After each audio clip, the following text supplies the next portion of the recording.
If you don't like change, you're going to like irrelevance even less. We have to go back in time. It is March 2021, and we are about to see the release of English's second booster in the West, being our special version 1.5. And as Digimon had evolved and Japan had already been received its BT3, we already knew it was in this set. However, because of our very long BT 1.0 special format with our structure decks, it was very, dragging. And a lot of the things that didn't get a chance to breathe would be brought into the metagame and given to us all at once.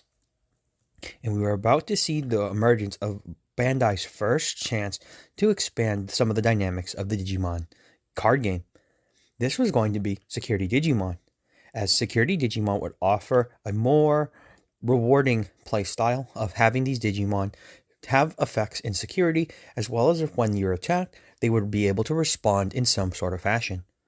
As their main response was to give us free bodies and have a payoff for playing them, as at this time, archetypes still weren't the most dominant force in the game, so if you were playing Digimon, playing generic good stuff was the way to go. And these these security champions were meant to be the best of those options.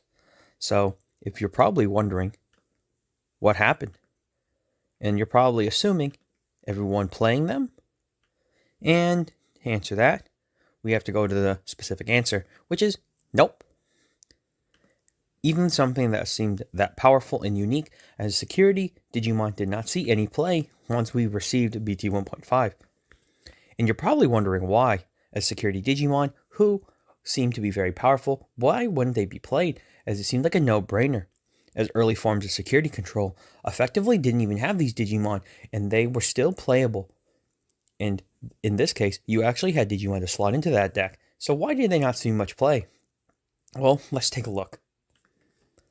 As we look at the stats of the first wave of Security Digimon, luckily they all can be looked the same because they all share the same stats, evolution costs, and essential effect, as their main effect is when they're hit out of security, they play themselves. Now, as we can see, they're all level 4s, they have OK DP for the time at 4K, and they represent every color from red to black, only color missing was white. But we don't count that one because, hey, there's not many white decks. Now, as we take a shining light and really look at the first wave of Security Digimon, I think it's pretty apparent to see where the issue lies, and we have to look at the reality of the situation. First and foremost, they're too slow, as having to be had as security already made it a problem for the other colors, as yellow was the only one with a natural recovery mechanic to actually try to put some of these Digimon on top of their deck. And if we look at some of the other stat lines for them, their DP wasn't good. Yes, 4K was not too bad for early Digimon, but let's be real here. People still played one-cost vanillas for cheap evolution costs with higher DP, just simply to get around the low DP threshold that most Digimon had. Also, having a standard Evo cost of 2 meant that they kind of vied for spots with other Digimon with better effects that at least had inheritables or effects, so there was a hard chance to slot these in, as why would you replace something that could have given you a buff? Especially for the red Greymon that we see here, as it would never have taken the place from any of the other Greymons currently released, as even some of the promo Greymons still would have surpassed it in power. And if we look at the Greymons that are playable in different decks, the security attack +1 and even the 2K buff from BT1 still outclass this Digimon by far. And effectively, the first wave of security Digimon were useless, and sadly, that's where they fell. Although some saw random play in decks as experimentation was going on, they never saw the widespread play that I think Bandai was expecting them to be. Even after making them box toppers, there was no other reason to really play them, and we'd have to wait until August of 2021, as Security Digimon would take a break from the other starter decks as well as the last set in BT4, as we'd arrive to BT5. With Battle of Omega or Battle of Omni arriving into the TCG, we would finally see our first wave of a different type of security. And we'd actually move into the color black, as I do believe at this time Bandai finally recognized that of all the colors that were in the game, black was the one who was severely lacking, as it did not have speed, it did not have any other form except for protection, and it was too slow to keep up with the other decks, as BT4s Black line in Blastmon obviously showed that they wanted to give Black more power, but it did not serve well in a very DP reducing format, and as well as an aggressive format where Blocker, although useful, was not enough to keep it alive. And we'd have to wait as BT5 would launch, I would argue, the next evolution for Security Digimon in the form of the black cards that were released. As we move into the two staple Security Digimon released at this time, as both were actually very good, being both Shademon and Omegamon Zwart Defeat. As we'll talk about each of them separately, you'll understand why this was a big step forward. Now, with Shademon, Shademon shares the effect that the original Security Digimon had, is that after the battle ends, you play it without paying this memory cost, and effectively, that was it. However, it came with an effect that actually just made it useful. It carrying the blocker effect, and more importantly, it having its effect that it can't attack, not being necessary, but it made Shademon useful, as finally for the first time, you had a Security Digimon that did something. And although 5k DP wasn't really anything to write home about, the fact that this was a Security Digimon that actually did anything was useful, as it now saw a place to stop OTKs and actually protect the user. More importantly than that, we'll talk about some of the reasons it was important later, but basically Shademon was useful. Now we move to Zwart Defeat, where I'll read its effect, which is, at Security, you play this card without battling and without paying its memory cost. It's one Digivolving effect. Delete one of your opponent's tamers. On deletion, delete one of your opponent's Digimon. Now already this was huge, as by now of giving Black another basically access to the toolbox up top with the level 7, they also finally had a Digimon that could be tagged in. However, Zwart Defeat's impact was going to be a bit more, as I'll show. As both Shademon and Omegamon Zwart Defeat, if you couldn't understand, obviously, this was huge, as their push forward allowed the security mechanic finally to be taken more seriously, as essentially at this point, Security Digimon had basically been left off the map. And if we look at the benefits of each of them, we can see why, as effectively Shademon was the best way to stop, as well as being an unidentified, allowed it to fit into the new Diaboromon strategy that was finally fulfilled in BT5. And ultimately, Shademon was good to draw, as at this time, still drawing a blocker Digimon, even if it was just a blocker, was still fantastic, and Black decks could take advantage of that, as they now had a new tool to simply fit in and protect themselves.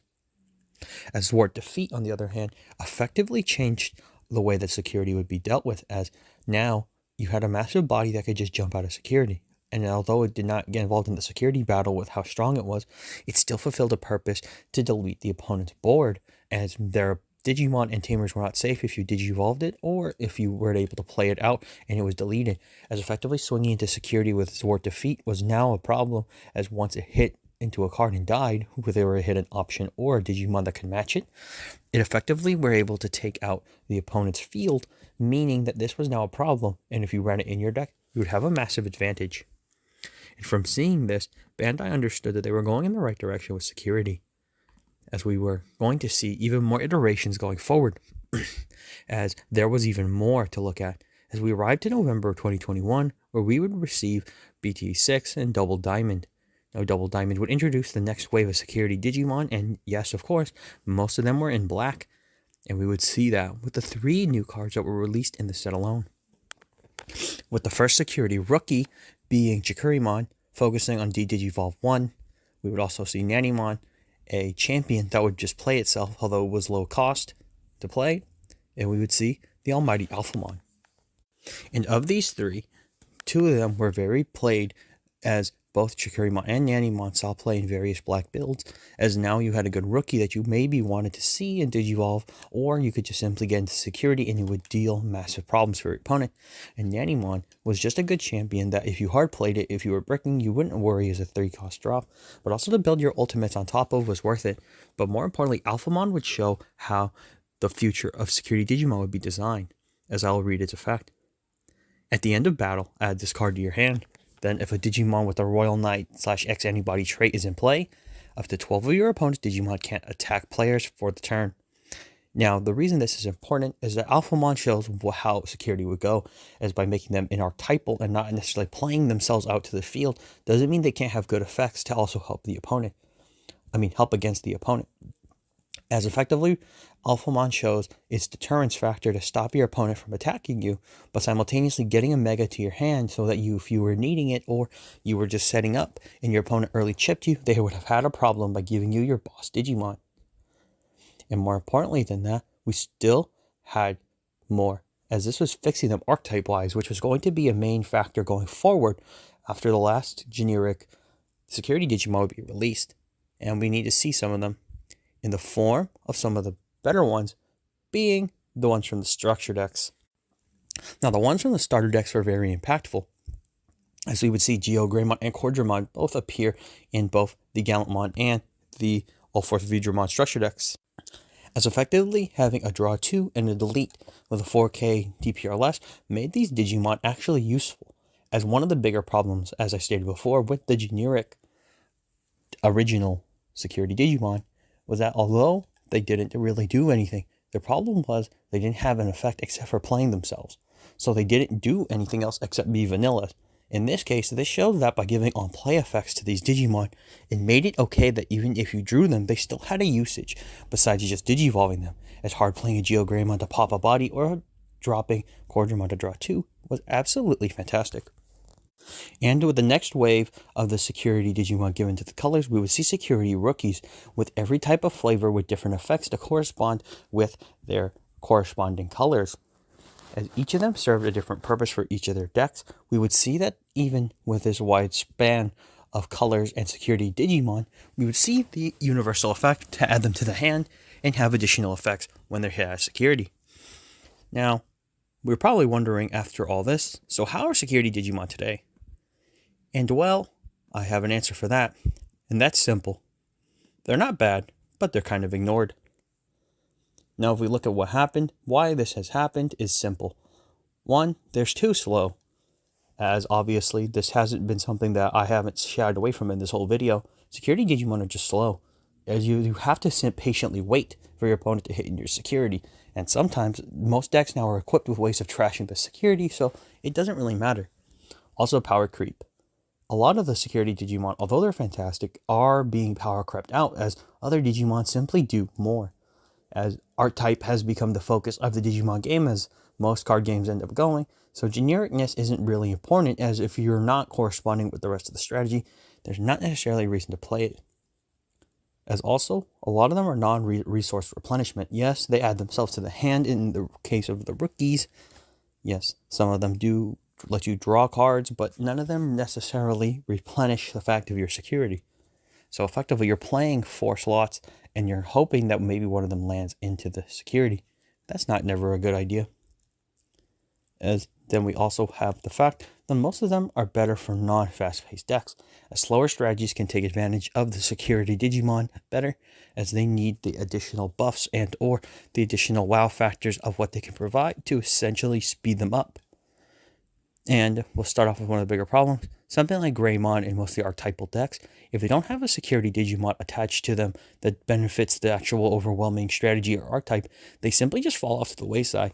As even something like the original I think it's BT3 or BT 1.5 Greymon, that was the security one that we talked about earlier, unfortunately doesn't even see play, as most people wouldn't even think about it as an option in their deck.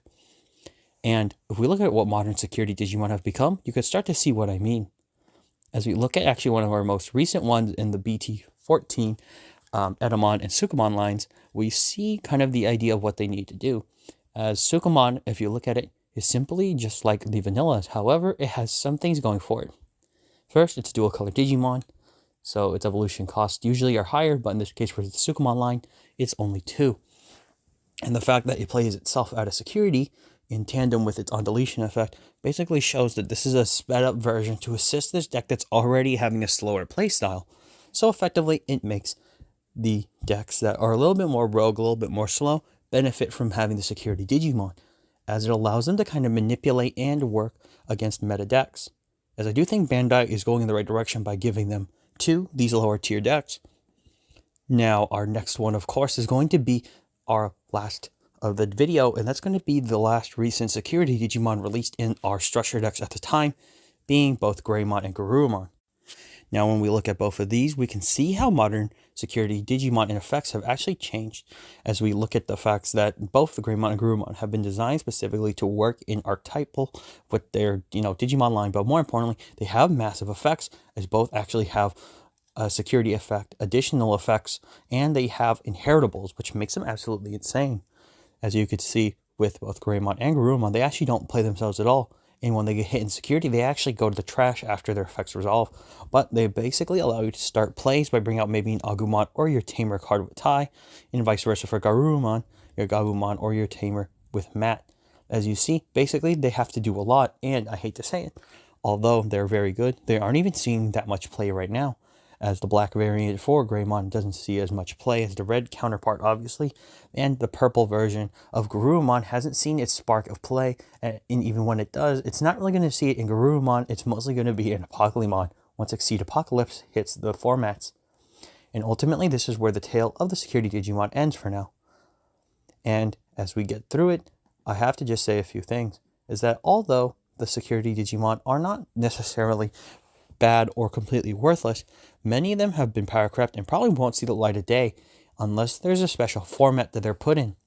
As I do think security is an effect that will continue to appear on many Digimon, I do think that Bandai has to find a way to make security effects a little bit better for Digimon, as for the most part, security has been ignored, as most of the security Digimon don't necessarily need to see play, as the game has just slowly drained them out, or they're just not playable in their archetypes. So, unless it's a lower tier deck, it's not really going to be going for it. And unfortunately for security Digimon, their death was by their own design. Now this is Brad from the Ad Army signing off. And for all of you out there, to sign on.